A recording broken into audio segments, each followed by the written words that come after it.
देश की राजधानी दिल्ली एक तरफ त्योहारों की खुशियों में डूबी है तो दूसरी तरफ कोरोना का शिकंजा लगातार उस पर कसता जा रहा है। एक दिन में रिकॉर्ड तोड़ 8,500 मामलों के साथ दिल्ली में कोरोना का नया विस्फोट हुआ है। कोरोना के मामलों में दिल्ली देश में नंबर 1 पर है। मौतों की तादाद में पूरे कोरोना काल में दूसरी सबसे ज्यादा मौतें दिल्ली में दर्ज हुई। यानी दिल्ली संभली नहीं तो आगे हालात और मुश्किल हो गए।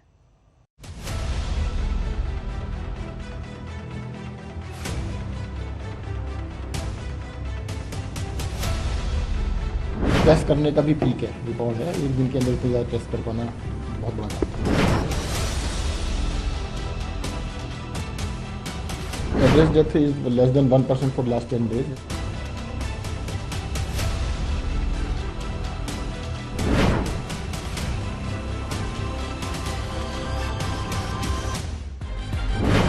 दिल्ली में कोरोना का विस्फोट।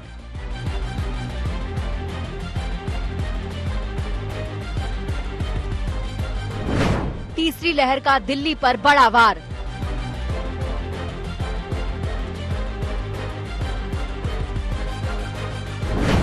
पहली बार एक दिन में 8,593 केस।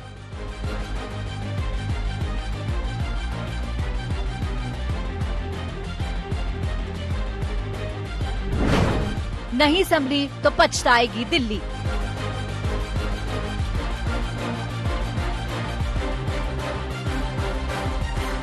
जी हां, दिल्ली में कोरोना को लेकर जो लापरवाही हो रही है वो भारी पड़ सकती है। कोरोना की तीसरी लहर ने दिल्ली पर किया है घातक वार।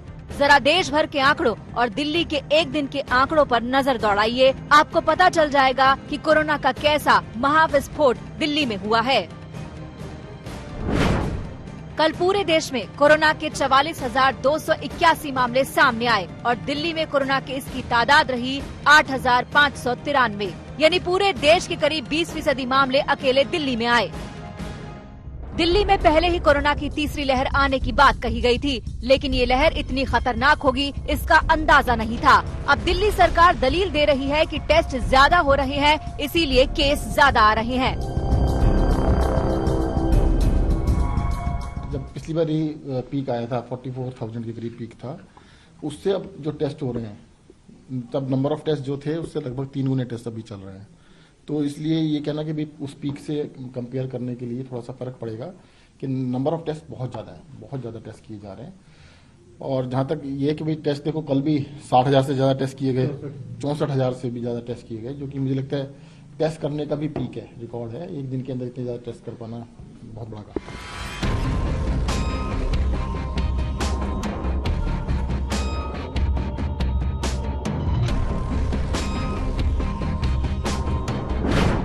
5 नवंबर को 6,842 केस आए थे। 6 नवंबर को तादाद रही 6,715। 7 नवंबर को फिर 7,178 केस सामने आए। 8 नवंबर को हल्की सी राहत रही और केस रहे 6,953। 9 नवंबर को फिर उछाल दिखा और कोरोना केस आए 7,745। 10 नवंबर को 5,023 केस सामने आए, लेकिन फिर 8,593 के साथ डरावना रिकॉर्ड बन गया। मौतों के मामले में भी दिल्ली के आंकड़े बताते हैं कि हालात किस तरह बेकाबू हैं। अब तक दिल्ली में 7,228 लोग कोरोना से जान गंवा चुके हैं। इनमें से 85 की अकेले बुधवार को जान गई, लेकिन सरकार की नजर में ये मौतें काफी कम हैं। कल दिल्ली में 8593 8593 पॉजिटिव केस पाए गए थे और 7,264 7,264 लोग ठीक हुए। 85 डेथ हुई थी और जो डेथ का हमारा 10 दिन का एवरेज चल रहा है वो 0.99% है और अब तक का जो है वो 1.57% चल रहा है। दिल्ली में कोरोना केस बढ़ रहे हैं। इस पर हाई कोर्ट ने भी सरकार की तरफ से दी जा रही छूट पर सवाल उठाए हैं। हाई कोर्ट ने पूछा कि कोरोना काबू करने की जगह लगातार छूट क्यों दी जा रही है। असल में दिल्ली में शादियों में 50 लोगों की संख्या को बढ़ाकर 200 कर दिया गया है। बसों में मुसाफिरों की तादाद सीमा हटा ली गई है। हाई कोर्ट ने बढ़ते मामलों पर रिपोर्ट मांगी है। सरकार को बताना होगा कि कोरोना के केस क्यों बढ़ रहे हैं।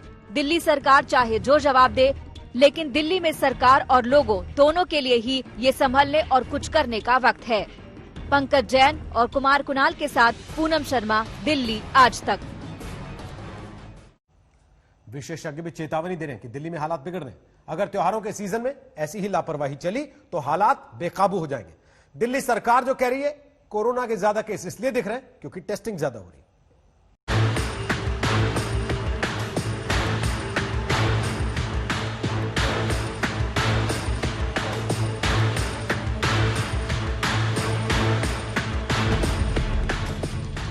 दिल्ली में कोरोना की तीसरी लहर के आंकड़े डराने वाले हैं, लेकिन दिल्ली त्योहारों के जश्न में डूबी है। ऐसे में दिल्ली वालों को कोरोना के खतरे पर एम्स के डायरेक्टर की ये बात ध्यान से सुननी चाहिए, जो बता रहे हैं कि त्योहारों पर किस तरह से सावधानी बरतने की जरूरत है। We are seeing an increasing surge of cases in Delhi, and the numbers are increasing. And from a time when the cases from 4,000 had come down to 2,000, now they're going up to more than 7,000, closer to 8,000 a day. And this is also reflected both in the increasing hospital admissions and to some extent in the mortality.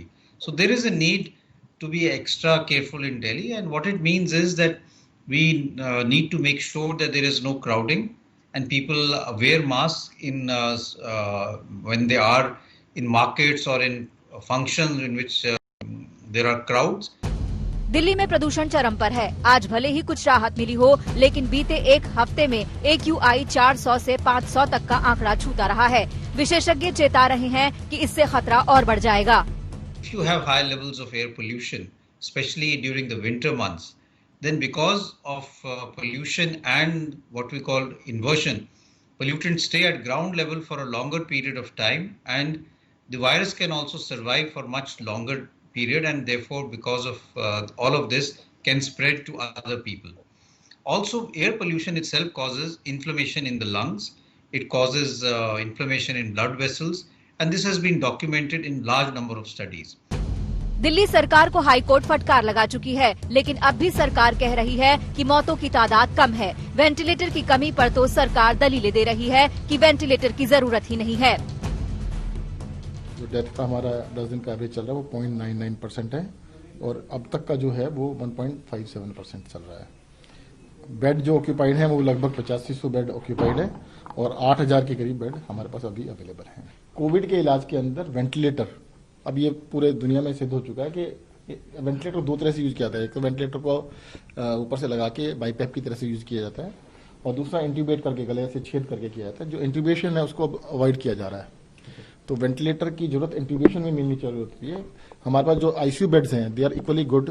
Ventilator bed की अब सबको clear हो चुका है कि ventilation bed की इतनी आवश्यकता नहीं है, आईसीयू बेड्स की जरूरत है।